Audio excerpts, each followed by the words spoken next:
ಎಲ್ಲರಿಗೂ ಇಲ್ಲಿ ಸೇರಿರುವಂತ ಎಲ್ಲರಿಗೂ ಶಿವರಾತ್ರಿ ಹಬ್ಬದ ಶುಭಾಶಯಗಳು. ಇನ್ನ ಈ ನಮ್ಮ ಗಣೇಶ ಸರ್ ನಮಗೆ ಇದೊಂದು ಅವಕಾಶ, ಶಿವರಾತ್ರಿ ಹಬ್ಬದ ಪ್ರಯುಕ್ತ ನಮಗೆ ಹಾಸ್ಯ ಕಾರ್ಯಕ್ರಮಕ್ಕೆ ಒಂದು ಅವಕಾಶ ಮಾಡಿಕೊಟ್ಟಿದ್ದಕ್ಕೆ ಅವರಿಗೂ ನನ್ನ ಅನಂತ ಅನಂತ ಧನ್ಯವಾದಗಳು ಸರ್. ಈ ಪರಮೇಶ್ವರ ಶಿವ ಎಲ್ಲರಿಗೂ ಸುಖ ಸಮೃದ್ಧಿ ಶಾಂತಿಯನ್ನು ಕರುಣಿಸಲಿ ಅಂತ ಆ ಶಿವನ ಪಾದದಡಿಗೆ ನನ್ನ ಶಿರಸಾಷ್ಟಾಂಗ ನಮಸ್ಕಾರಗಳು. ಯಾವುದೇ ಒಂದು ಪೂಜೆ ಮಾಡ್ಬೇಕಾದ್ರೆ, ಎಲ್ಲೇ ಒಂದು ಫಂಕ್ಷನ್ ಮಾಡ್ಬೇಕಾದ್ರೆ ಮೊದ್ಲೇ ನಾವು ಗಣೇಶನ್ ಪೂಜೆ ಮಾಡ್ತೀವಿ. ಗಣೇಶ ಸರ್ ನಗ್ತಾ ಇದ್ದಾರೆ. ಗಣೇಶನ್ ಪೂಜೆ ಮಾಡ್ತೀವಿ. ಗಣೇಶನ್ ಪೂಜೆ ಮಾಡ್ಬೇಕಾದ್ರೆ ಒಂದ್ಸರಿ ಹಿಂಗೆ ಗಣೇಶ ಸ್ವಾಮಿ ಕುಂದಿರ್ಸಿದ್ರು. 5 ದಿವಸ ಆದ್ಮೇಲೆ ತಗೊಂಡೋಗಿ ಹೊಳೆಯಲ್ಲೋ ನದಿಯಲ್ಲೋ ಮುಳುಗಿಸ್ತೀವಲ್ಲ, ಹಂಗೆ ತಗೊಂಡ್ ಮೆರವಣಿಗೆ ಹೊಂಟಿತ್ತು. ಜನ ಎಲ್ಲ ತಗೊಂಡ್ ಮೆರವಣಿಗೆ ಹೊಂಟಿತ್ತು. ಹೋಗ್ಬೇಕಾದ್ರೆ ಗಣಪತಿ ಬಪ್ಪ ಮೋರಯ, ಗಣಪತಿ ಬಪ್ಪ ಮೋರಯ ಅನ್ಕೊಂಡ್ ಹೋಗ್ತಾ ಇದ್ರು. ಅದ್ರಲ್ಲೊಬ್ಬ ಮೂಗ ಇದ್ದಿಲ್ರಿ. ಅವನ್ ಪಾಪ ಅನ್ಬೇಕು, ಗಣಪತಿ ಬಪ್ಪ ಮೋರಯ ಅನ್ಬೇಕು, ಅಣ್ಣಾಕ್ ಬರ್ತಾ ಇಲ್ಲ, ಆದ್ರೂ ಟ್ರೈ ಮಾಡ್ತಿದ್ದ. ಅನ್ಕೊಂಡು ಹೋಗಿದ್ದಾಗ ಅಲ್ಲಿ ಮೇಲೆ ಕೈಲಾಸದಲ್ಲಿ ಶಿವ ಪಾರ್ವತಿ ಕುತ್ಕೊಂಡು ನೋಡ್ತಾ ಇದ್ರು. ಪಾರ್ವತಿ ದೇವಿ ಹೊಟ್ಟೆ ಉರಿದೋಗ್ಬಿಡ್ತು. ಅಲ್ಲ, ನನ್ನ ಮಗನ್ ನಾಮ ಉಚ್ಚಾರ ಮಾಡಕ್ಕೂ ಆಗ್ತಾ ಇಲ್ಲ ಅವನಿಗೆ, ಪಾಪ ಎಷ್ಟು ಕಷ್ಟ ಬಿದ್ದು ಹೇಳ್ತಾನ ಅವನು ಗಣಪತಿ ಬಪ್ಪ ಮೋರಯ್ಯ ಅಂತ ಪರಮೇಶ್ವರ್ಗೆ ಹೇಳಿದ್ರು ಪಾರ್ವತಿ ದೇವಿ. ಅಲ್ಲ, ಅವ್ನು ಎಷ್ಟು ಕಷ್ಟ ಬಿದ್ದು ನನ್ನ ಮಗನ ನಾಮ ಉಚ್ಚಾರ ಮಾಡಕ್ ಹೋಗ್ತಾನೆ, ಆಗ್ತಾ ಇಲ್ಲ ಅಂತ ಅವ್ನು ಬಾಯಿ ಯಾಕೆ ಕೊಟ್ಟಿಲ್ಲ ನೀವು?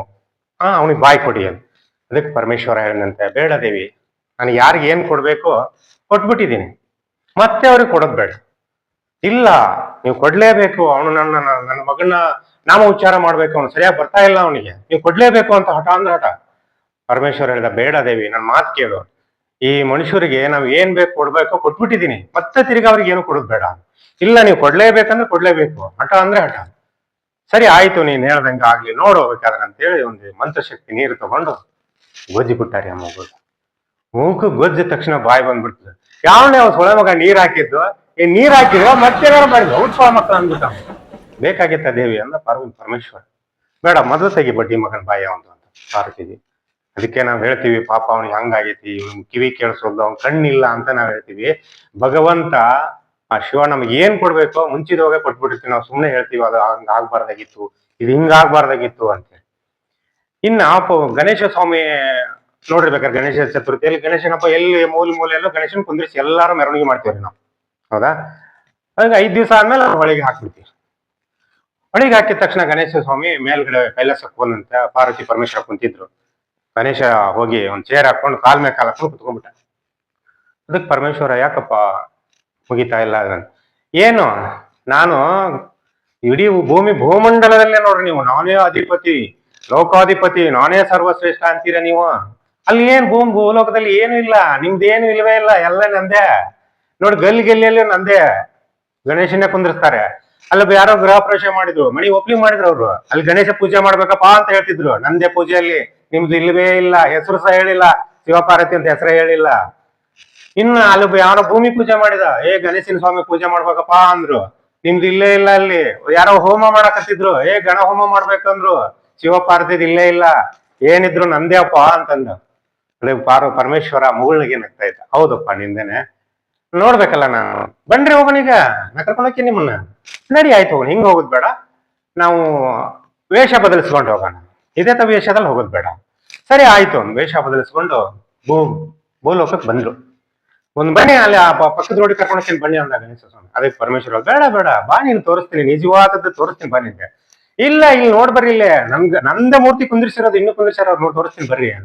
ಬೇಡ ಪಾಪ ಕಂದ, ನೀನ್ ತೋರಿಸ್ತೀನಿ ಬಾ ನೀನ್ ನಿಜವಾದ ಬಣ್ಣ ಅಂತೇಳಿ ಪರಮೇಶ್ವರ ಪಾರ್ವತಿ ದೇವಿ ಗಣೇಶನವನ್ನ ಕರ್ಕೊಂಡು ಹೋದ್ರು. ದೊಡ್ಡದು ಒಂದು ಅಂಗಡಿ, ಮೂರ್ತಿ ಮಾರವ್ರಿ. ಆ ಮೂರ್ತಿ ಮಾರೋರ್ ಅಂಗಡಿ ಒಳಗ್ ಹೋದ್ರು. ಹೋದ ತಕ್ಷಣ ಮೂರ್ತಿ ಮಾರ, ಬರ್ರಿ ಸರ, ಬರ್ರಿ ಬರ್ರಿ ಬರ್ರಿ, ಏನ್ ಬೇಕಾಗಿತ್ರಿ? ಏನಿಲ್ಲ, ಎಲ್ಲಾ ಮೂರ್ತಿಗಳು ಸಿಗ್ತಾವಪ್ಪ ನಿಮ್ಮ ಹತ್ರ? ಪರಮೇಶ್ವರ ಕೇಳಿದ. ನೋಡ್ರಿ, ಎಲ್ಲ ಸಿಗ್ತಾವ್ರಿ ನಮ್ಮ ಮನೆ. ಪರಮೇಶ್ವರದ್ದು ಒಂದು ಮೂರ್ತಿ ಬೇಕಾಗಿತ್ತಲ್ಲ, ನಂಗೆ ಎಷ್ಟಾಗತ್ತೆ? ಸರ್, ಸೈಜ್ ಎಷ್ಟು ಬೇಕ್ರಿ ನಿಮ್ಗ? ಮೀಡಿಯಂ ಸೈಜ್ ಆದ್ರೂ ಪರವಾಗಿಲ್ಲ ಅಂದ್ರೆ ಪರಮೇಶ್ವರ. ಮೀಡಿಯಂ ಸೈಜ್ ಅಂದ್ರೆ ಒಂದು 500 ರೂಪಾಯಿ ಆಗತ್ರಿ ಸರ್. ಹೌದಾ? ಮತ್ತೆ ಪಾರ್ವತಿದು ಅದೇ ಸೈಜ್ ರೀ ಅನ್ನ. ಆ ಪರಮೇಶ್ವರನ್ ಎಷ್ಟು ಇರುತ್ತೋ ಅಷ್ಟೇ ಸೈಜ್, ಅದು 500 ರೂಪಾಯಿ ಆಗತ್ರಿ ಸರ್. ಯಾವ್ದು ಬೇಕ್ರಿ ನಿಮ್ಗೆ? ಇಲ್ಲ, ಪಾರ್ವತಿ ಪರಮೇಶ್ವರ ಎರಡೂ ಬೇಕಾಗಿತ್ತು ನನಗೆ ಅಂದ್ರೆ ಪರಮೇಶ್ವರ. ಆಯ್ತಲ್ಲ, ತಗೊಳ್ರಿ ಸರ, ಕಡಿಮೆ ಕಡಿಮೆ ಮಾಡೋಣ ತಗೊಳ್ರಿ. ಈ ಪಾರ್ವತಿ ಪರಮೇಶ್ವರ ತಗೊಂಡ್ರೆ ಮತ್ತೆ ಗಣೇಶ ಸ್ವಾಮಿ ಒಂದ್ ಬೇಕಾಗಿತ್ತಲ್ಲಪ್ಪ. ಇಲ್ರಿ ಸರ್, ಪಾರ್ವತಿ ಪರಮೇಶ್ವರ ತಗೊಂಡ್ರೆ ಗಣೇಶ ಫ್ರೀ ರೀ. ಅದು ತಿರುಗಿ ನೋಡಿದ್ರೆ ಗಣೇಶ ಬಾಗಲ ನಿಂತ ಹೊರಗೆ ಹೋಗಿ, ಇಲ್ಲ ಬೇಡ ಪಾಪ, ಕಂದ ಇಲ್ಲೇ ತೋರಿಸ್ತೀನಿ ಅಂದ್ರೆ ಪರಮೇಶ್ವರ್ ಬೇಡಪ್ಪ ಬೇಡ ಗೊತ್ತಾಯ್ತು ಬಿಡಪ್ಪ ಹೋಗ್ಲಿ. ಅದಕ್ಕೆ ನಾನು ಯಾಕೆ ಈ ಜೋಕನ್ ಹೇಳಿದ್ನೆ ಅಂದ್ರೆ ತಂದೆ ತಾಯಿ ಇದ್ದಿದ್ದಕ್ಕೆ ನಾವು ಹೊರತು ನಾವಿದ್ದಕ್ಕೆ ತಂದೆ ತಾಯಿ ಇರಲ್ಲ.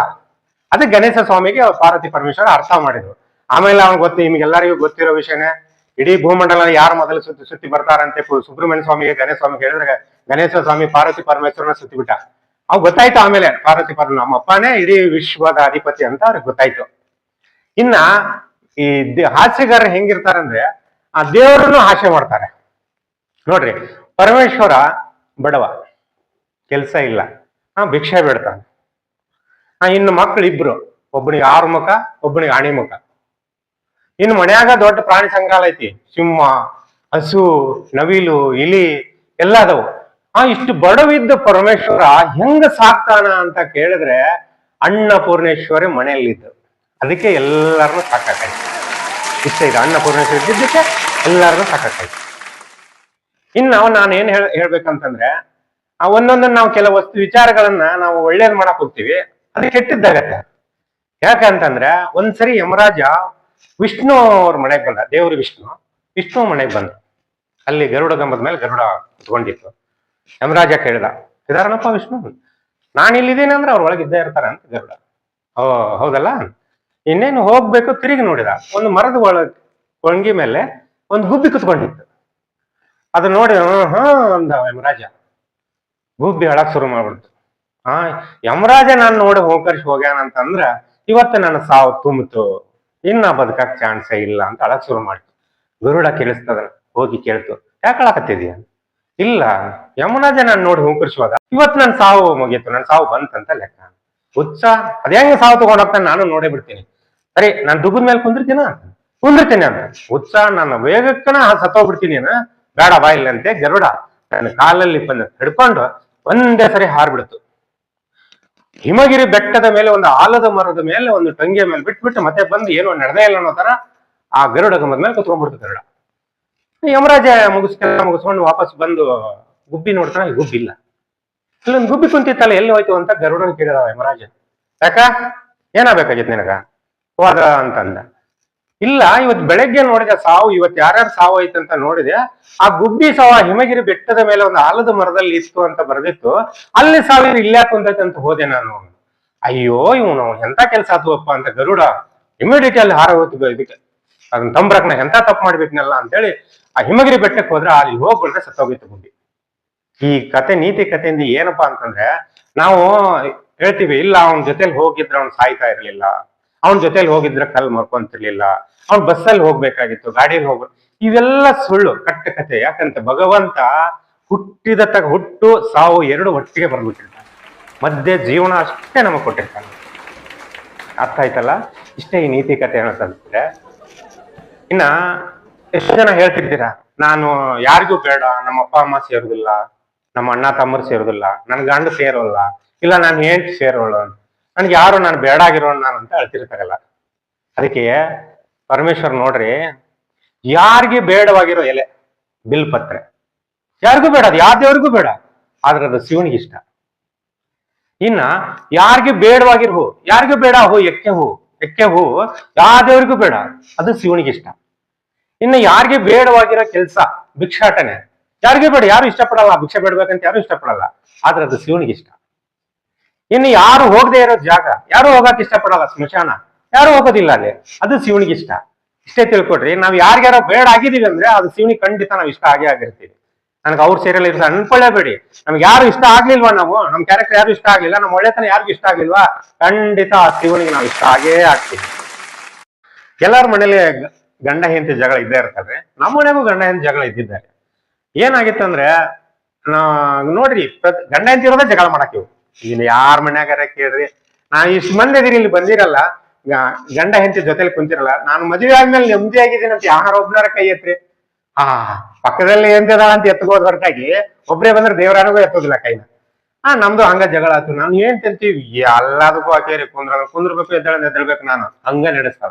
ನಮ್ ಗೆಳೆಯ ಹೇಳಿದೆ ನಾ ಒಂದ್ ದಿವ್ಸ, ಹಿಂಗ್ಲಿ ಯಾರಪ್ಪ, ನಾನು ಏನ್ತಿ ಬಾಳ ಟಾರ್ಚರ್ ಕೊಡ್ತಾಳೆ, ಕುಂದ್ರ ಅಂತಾಳ, ಎದ್ರಿದ್ರು ಹಂಗಿಲ್ಲ, ಏನಾರು ಟಾರ್ಚರ್ ಕೊಡ್ತಾಳ, ಆಕಿ ಬಾಯಿ ಮುಚ್ಕೊಂಡಿರ್ಬೇಕು. ಅಂತದ್ ಯಾವ್ದ್ರೆ ನಿಮ್ ಮಸೂದೆ ಒಂದ್ ಕಾಯ್ತಾ ಇದ್ರೆ ಕೊಡ್ಲಿ ಕಟ್ಟರ ಕಟ್ತೀನಿ ಅಂತಂದೆ. ಅದಕ್ಕೆ ನನಗೆ ಹೇಳ್ದ, ಇಲ್ಲ ರವಿ, ಇಲ್ಲಿ ಚಿಕ್ಕಬಳ್ಳಾಪುರದ ಹತ್ರ ಒಂದು ಶಿವನ ದೇವಸ್ಥಾನ ಇದೆ, ಬಹಳ ಪವರ್ಫುಲ್ ದೇವಸ್ಥಾನ. ಅಲ್ಲಿ ಹಿಮಾಲಯದಲ್ಲಿ ತಪಸ್ಸು ಮಾಡಿ ಬಂದಿರುವಂತ ಸಾಧುಗಳಿದಾರ, ಅವ್ರ ಹತ್ರ ಹೋದ್ರೆ ನಿನ್ ಕೆಲಸ ಆಗತ್ತೆ ನೋಡ. ನೀನೇನ್ರ ನಾಳೆ ಫ್ರೀ ಇದ್ರೆ ಹೋಗೋದು. ಫ್ರೀ ಅಲ್ಲಲ್ಲಿ ಅಪ್ಪ, ಫ್ರೀ ಮಾಡ್ಕೊಂಡು ಹೋಗಿ ಬರ್ತೀನಿ ನಾ, ಇಂಥ ಒಳ್ಳೆ ಕೆಲ್ಸಕ್ಕೆ ದೂರ ಮಾಡಬಾರ್ದಿದ್ರ ಅಂತೇಳಿ ಮುಂಜಾನೆ ಹೊಳತ್ಲೆ ಹೋದಿನ್ರಿ ನಾನು ಚಿಕ್ಕಬಳ್ಳಾಪುರದ ಹತ್ರ ಶಿವನ ದೇವಸ್ಥಾನಕ್ಕ. ಅಲ್ಲಿ ಸಾಧುಗಳು ಕಣ್ಣು ಮುಚ್ಕೊಂಡು ಧ್ಯಾನ ಮಾಡ್ತಾ ಇದ್ದೆ. ಹೋಗಿ ಮುಂದೆ ಕುತ್ಕೊಂಡೆ ನಾನು, ಕಣ್ಣು ಮುಚ್ಕೊಂಡು ಕೂತ್ಕೊಂಡಿದ್ರು. ಒಂದ್ 20 ನಿಮಿಷ ಆದ್ಮೇಲೆ ಕಣ್ಣು ತೆಗೆದು ನೋಡಿದ್ರು. ಯಾರಪ್ಪ ನೀನು? ಇಲ್ಲ ಗುರುಗಳೇ, ನಾನು ಬಹಳ ದೂರಿಂದ ಬಂದೆ. ನಾನು ಹೆಂಡ್ತಿ ಏನ್ ಹೇಳಿದ್ರು ಉಲ್ಟಾರಿ, ಹಠಮಾರಿ. ನಾನ್ ಮಾತಾಡೋಂಗಿಲ್ಲ, ಕೆಲ್ಸಕ್ಕೆ ಹೋದ್ರು ಸೇರೋದಿಲ್ಲ, ಮನ್ಯಾಗಿದ್ರು ಸೇರೋದಿಲ್ಲ. ಆಕಿ ಬಾಯಿ ಮುಚ್ಕೊಂಡಿರ್ಬೇಕಂತ. ಅದ್ ಏನಾರ ಒಂದು ವಿದ್ಯೆ ಇದ್ರೆ ಹೇಳ್ಕೊಟ್ರಿ ಸ್ವಾಮಿ, ಯಾವ್ದ್ರ ಪೂಜೆ ಇದ್ರು ಹೇಳ್ರಿ, ನಾನು ಮಾಡ್ತೀನಿ. ಒಟ್ಟಿನಲ್ಲಿ ನಾನು ಹೇಳ್ದಂಗೆ ಕೇಳ್ಕೊಂಡಿರ್ಬೇಕಾಕಿ ಅಂತದಿದ್ರೆ ಹೇಳ್ಕೊಡ್ರಿ. ಆ ಸ್ವಾಮಿಗಳು ಒಂದೇ ಮಾತು ಹೇಳಿದ್ರು, ಲೇ ಅಪ್ಪ ತಮ್ಮ, ನನ್ನ ಹೆಂಡತಿ ನಾವ್ ಹೇಳ್ದಂಗೆ ಕೇಳ್ಕೊಂಡಂತ ವಿದ್ಯೆ ನನಗಿದ್ರೆ ನಾನು ಯಾಕೋ ಸನ್ಯಾಸಕ್ಕಿದ್ದೆ. ಒಂದ್ಸರಿ ಕೈಲಾಸದಲ್ಲಿ ಶಿವ ಯಮರಾಜ ಇಬ್ರು ಮಾತಾಡ್ತಾ ಇದ್ರು. ಆಗ ಗಣೇಶ ಸ್ವಾಮಿ ಹೋದ. ಶಿವ ಯಮರಾಜಿಗೆ ಹೇಳ, ಇಲ್ಲ ನಾನೊಂದಿಷ್ಟು ಲಿಸ್ಟ್ ಮಾಡೀನಿ ಭೂಮಿ ಮೇಲೆ, ಅವ್ರು ಬರೀ ನನ್ನೇ ಬೇಕಾರ, ಬರ್ತಾನ 5 ದಿವ್ಸ ಇರ್ತಾನ, ತನಗೆ ಏನ್ ಬೇಕಾದ್ರೆ ಸಾಲ ಮಾಡಿ ಹಾಕ್ತಿವಿ, ತಿಂತಾನ, ಹೋಗ್ಬಿಡ್ತಾನ, ಇಲ್ಲಿ ಏನು ವಿಚಾರ ಮಾಡೋದಿಲ್ಲ ಬಿಡುದಿಲ್ಲ ಅಂತೇಳಿ ಜನ ಮಾತಾಡೋದನ್ನ ಎಲ್ಲ ಕೇಳಿಸ್ಕೊಂಡಿದ್ದಾರೆ ಗಣೇಶ ಸ್ವಾಮಿ. ಅವ್ರದ್ದು ಕಾಲ ಮುಗ್ದೋಗಿತ್ತು, ಅದನ್ನ ನಾನೇ ಕರ್ಕೊಂಡ್ ಬರ್ತೀನಿ ಅವ್ರನ್ನ. ಅದಕ್ಕೆ ಯಮರಾಜ್ ಹೇಳಿದ, ಇಲ್ಲ ಬುದ್ಧಿ, ಇದು ನನ್ ಕೆಲ್ಸ, ಅದು ನಿಮ್ ತಂದೆಯವ್ರು ಕೇಳಿ ಅವ್ರ ಅಪ್ಪಣೆ ಕೊಟ್ರೆ ನಂದೇನಿಲ್ಲ, ಇವಾಗಲೇ ಕೊಟ್ಬಿಡ್ತೀನಿ ಇದನ್ನ. ಸರಿ ತಂದೆ ಕೇಳ್ದ, ಅಪ್ಪ ನಾನ್ ಹೋಗ್ತೀನಿ ಸರಿ ಕರ್ಕೊಂಬರಕ. ಬೇಡಪ್ಪ ಕಂದ, ಅವ್ರವ್ರ ಕೆಲಸ ಅವ್ರಿಗೆ ಒಪ್ಸಿದೀನಿ ನಾನು, ಅವ್ರು ಮಾಡ್ತಾರೆ, ಯಮರಾಜಿನ ಕೆಲಸ ನಿಂದಲ್ಲ. ಇಲ್ಲಪ್ಪ ಇದು ಒಂದ್ಸರಿ ಕಳಿಸ್, ನಾನು 50 ಜನ ಲಿಸ್ಟ್ ಮಾಡಿ ನೋಡಿ, ಇಲ್ಲ ಲಿಸ್ಟ್ ಹೆಂಗೈತಿಲ್ಲ, ಇದ್ರಾಗ ಒಂದಿಷ್ಟು ಜನ ನಾ ಕರ್ಕೊಂಡ್ ಬರ್ತೀನಿ.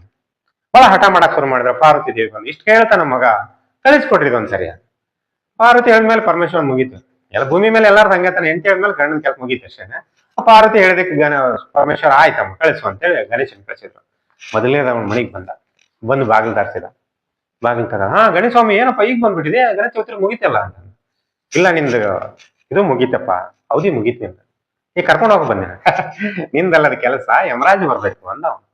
ಇಲ್ಲ ಅವ್ನು ಬರಲ್ಲ, ನಾನೇ ಬಂದೀನಿ, ಕರ್ಕೊಂಡು ಹೋಗ್ಲೇಬೇಕು ನೀನು ನೋಡಿಲ್ಲ. ಓ ಇವನ್ ಬಿಡುದಿಲ್ಲಪ್ಪ ನಾನು ಅಂತೇಳಿ ಒಳಗ ಕರೆದ ಗಣೇಶನ್, ಬಾ ಒಳಗ್ ಬಾ, ಬರ್ತೀನಿ ಬಾ. ಇಲ್ಲ ಕೊನೆಯಾಶ ಕೇಳುದಿಲ್ಲ ಏನು ಮರ ನೀನ್ ನನ್ನ. ಯಮರಾಜ ಬಂದ್ರ ಕೊನೆಯಾಶ ಏನಂತ ಕೇಳ್ತಾನೆ, ನೀನ್ ಕೇಳುದು ಕೇಳ್ತಾರನ? ಯಮರಾಜ ಬಂದ್ರ ನನಗೂ ಗೊತ್ತಿಲ್ಲಪ್ಪ ಅನ್ನ ಗಣೇಶಸ್ವಾಮಿ. ಯಾವನೋ ಕೇಳ್ತಾನಪ್ಪ ಅವ, ಕೊನೆಯಾಶ ಏನಪ್ಪ ನಿಂದಂತೇಳಿ. ಸರಿ ಆಯ್ತಪ್ಪ, ನಿನ್ ಕೊನೆಯಾಶ ಏನು ಅಂತ ಕೇಳಿದ ಗಣೇಶ ಸ್ವಾಮಿ. ಏನಿಲ್ಲ, ಒಂದ್ ಕಪ್ ಟೀ ಕುಡಿಬೇಕು ಅನ್ಕೊಂಡೇನೆ. ಉತ್ಸಾಹ, ನಾನ್ ಏನೋ ಕೇಳ್ತೀನಿ ಅನ್ಕೊಂಡಿದ್ದೆ, ಕಪ್ ಟೀ ತಾನೆ, ಕುಡಿ ಹೋಗ, ನಿನಗೊಂದು ಕಪ್ ಟೀ, ಬಾರಿ ಫಸ್ಟ್ ಕ್ಲಾಸ್ ಮಾಡ್ತೀನಿ ನಾ ಟೀನ. ಸರಿ ಆಯ್ತು ಕೊಡು ನನಗೊಂದು. 2 ಕಪ್ ಟೀ ಮಾಡಿದೀನ್ರಿ ಅವ. ಬುದ್ಧಿವಂತ, ಎಷ್ಟು ಬುದ್ಧಿವಂತ ಇದ್ನಂದ್ರೆ, ಗಣೇಶ ಸ್ವಾಮಿ ಟೀದಲ್ಲಿ ನಿದ್ದೆ ಮತ್ತೆ ಹಾಕ್ಬಿಟ್ಬಿಟ್ಟ ಅವ್ನ. ಗಣೇಶ ಸ್ವಾಮಿ ಸುಮ್ಮನೆ ಕುಡಿದ್ಬಿಟ್ಟು ಹಂಗೆ ಮಲ್ಕೊಂಡ್ಬಿಟ್ಟ ಅಲ್ಲೇ ಬೆಡ್ ಮೇಲೆ.